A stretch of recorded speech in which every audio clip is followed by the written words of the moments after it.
드로우는 셋업이 완성된 후에 실제로 활주를 당기는 동작입니다. 셋업에서 만들어진 좌우 어깨의 버팀과 밀고 당기는 양팔의 팽팽한 힘의 균형을 유지하며 드로우를 시작해야 합니다. 드로우 동작에서의 힘과 방향에 따라서 앵커와 풀드로우의 안정성 여부가 결정되기 때문에 항상 일정한 드로우가 될 수 있도록 노력해야만 좋은 결과를 얻을 수 있습니다. 셋업 단계에서는 팔 전체를 사용하여 리듬감 있게 안정된 자세를 취하는 것이 중요했지만 드로우에서는 속도와 힘을 세밀하게 조절하여 안정된 앵커에 도달할 수 있도록 하는 부드러운 힘을 사용하는 것이 필요합니다. 드로우에서 손가락과 손목에 과도한 힘이 들어가지 않도록 적절한 힘을 사용하여 형태만을 유지하는 후킹을 하고 팔과 어깨의 힘을 이용해서 부드럽게 활주를 당기도록 해야 합니다. 여기에서는 드로우에서 밀고 버티는 팔과 어깨의 위치와 힘, 드로우 방향, 그리고 드로우에서의 에이밍과 스트링 얼라이먼트에 대해서 설명하겠습니다.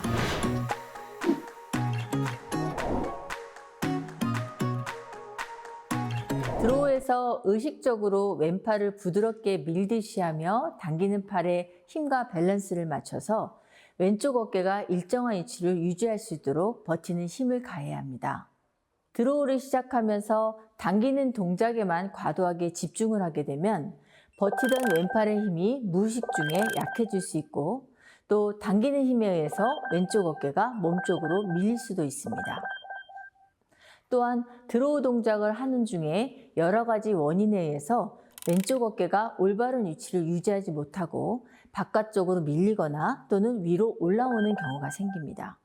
먼저 왼쪽 어깨가 밖으로 밀리는 경우는 첫째로 그립의 플레셔 포인트가 너무 밖에 위치를 하고 있을 때 불안정한 그립이 되어서 당기는 힘을 버티지 못하게 되면서 왼쪽 어깨가 밖으로 밀리게 됩니다. 둘째로 셋업에서 몸이 표적적으로 열리면서 왼쪽 어깨가 바깥쪽에 위치하게 되면 드로우하는 힘을 잘 버티지 못하게 되어 어깨가 밀리게 됩니다. 셋째로 셋업에서 왼팔을 너무 많이 돌려서 어깨까지 꼬아진 상태 또는 몸이 닫혀 있어서 어깨가 안쪽에 위치해 있는 상태에서 드로우를 하게 되면 어깨와 팔이 제자리로 돌아오려는 불필요한 동작이 자연스럽게 발생하게 되면서 어깨가 바깥쪽으로 빠지는 경우도 생길 수 있습니다. 그와 반대로 드로우를 하면서 왼쪽 어깨가 몸의 앞쪽으로 나오는 경우도 있습니다.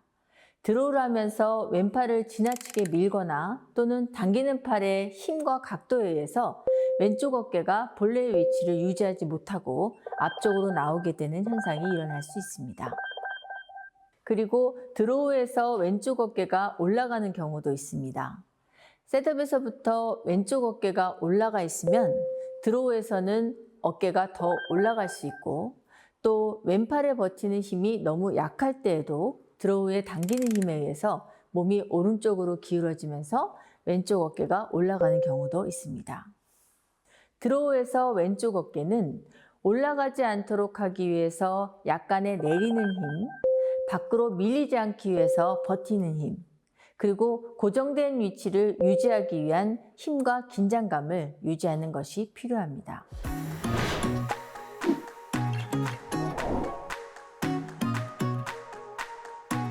드로우를 시작하는 위치 또는 드로우를 하는 방향에 의해서 다음 단계인 앵커와 풀드로우 동작이 결정적인 영향을 받게 됩니다. 그러므로 드로우를 시작하면서부터 앵커와 풀드로우를 하기 위한 최적의 드로우 라인을 가상하여 설정하는 것이 중요합니다. 드로우에서 당기는 방향은 표적에서 일직선으로 뒤쪽을 향하여 형성되는 것이 아니고 팔꿈치와 어깨가 자연스럽게 등 쪽으로 회전하면서 강한 백텐션을 느낄 수 있는 완전한 풀드로우가 될 수 있도록 하는 것이 권장됩니다. 앵커를 위해서 드로우를 할 때는 턱을 향해서 직접 당기는 것이 아니고 목과 어깨의 방향으로 드로우를 해야 합니다. 턱을 향해 당기는 것은 손만을 사용하여 턱에 붙이려고 하는 동작이 되기 때문에 안정적인 앵커가 될 수 없습니다. 목과 어깨의 방향으로 드로우를 해야만 당기는 움직임에 의해서 활주를 건 손이 자연히 턱에 도달하게 됩니다. 손이 아닌 팔 전체를 이용하여 당기는 드로우 동작을 숙련시키기 위해서는 밴드를 팔꿈치에 끼우고 팔 전체를 이용하여 드로우하는 동작을 반복적으로 연습합니다. 당기는 손이 앵커하는 턱의 선보다 너무 높은 위치에서 드로우를 시작하게 되면 턱선보다 높은 위치로 앵커가 될 수 있고, 또 위에서 아래로 향하는 드로우 라인이 형성되어 턱에 앵커를 하기 위해서 턱 아래를 향하던 힘이 방향을 바꾸어 위를 향하게 되면서 익스펜션으로 가는 일관된 방향을 유지하기 어렵게 됩니다. 반대로 앵커하는 턱선과 평행하는 위치이거나 또는 그보다 더 낮은 위치에서부터 시작하여 당기게 되면 어깨에 힘이 들어가고 경직된 드로우가 되어 다음 동작으로 부드러운 연결을 하기가 어렵게 됩니다. 드로우의 방향은 드로우를 시작하는 위치와 높이뿐만 아니라 안과 밖, 즉 좌우의 위치에서도 영향을 받게 됩니다.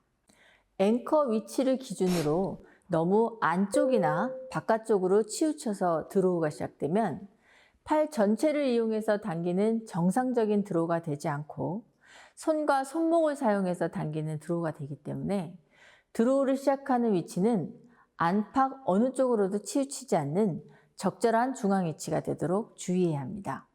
너무 안쪽에서 드로우를 시작하게 되면 앵커를 하기 위해서 드로우의 방향이 바깥쪽으로 향하게 되고, 그에 따라서 인아웃으로 형성된 힘의 방향으로 앵커를 하게 되어 몸과 밀착된 감각을 느끼기 어렵고 익스펜션 방향에도 좋지 않은 영향을 미치게 됩니다. 그와 반대로 너무 바깥쪽으로 드로우를 하는 경우에는 당기는 팔과 손이 몸에서 멀어지게 되어서 몸에 밀착이 되지 않기 때문에 안정적인 다음 동작이 어렵게 됩니다.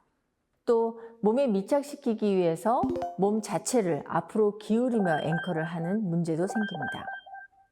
드로우의 방향을 아웃에서 인으로 형성되도록 하는 것이 앵커 이후에도 힘의 방향이 안쪽과 뒤쪽 방향으로 유지되기 때문에 이상적인 팔꿈치의 좁힘과 완전한 백텐션이 만들어지면서 좋은 풀 드로우가 이루어질 수 있습니다.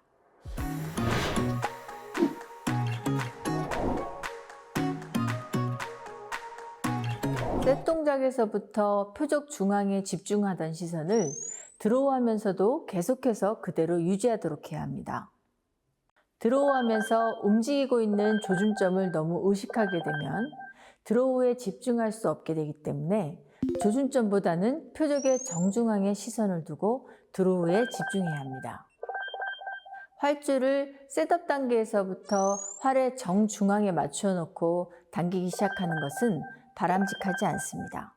활주를 활의 중앙에 맞추고 드로우를 하게 되면 당기는 손이 안쪽으로 들어가고 팔꿈치가 앞쪽에 위치하기 때문에 부자연스럽게 직선으로 당기게 되면서 팔이 자연스럽게 뒤로 돌아가면서 백텐션을 충분히 이용하는 이상적인 드로우가 되지 않습니다. 또한 중앙에 맞춰져 있는 상태를 계속 유지하기 위해서 불필요한 힘이 들어가게 되어 자연스러운 드로우가 되지 않으므로 그에 따라서 안정되고 편안한 앵커도 이루어지지 않게 됩니다.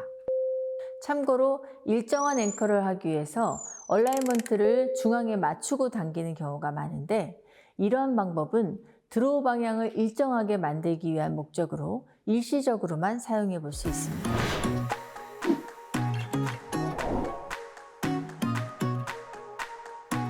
밀고 버티는 팔의 힘과 드로우하는 힘이 적절한 밸런스를 유지해 줄 때 양쪽 어깨의 위치와 힘이 안정적으로 유지되어 좋은 결과를 만들 수 있습니다. 양궁 기술의 모든 단계에서 안정된 기술을 유지하기 위해서는 먼저 그 전 단계에 완성된 기술이 선행되어야 합니다. 일정하고 안정된 앵커를 하기 위해서는 먼저 적절한 속도와 리듬감을 갖는 드로우를 하지 않으면 안 됩니다.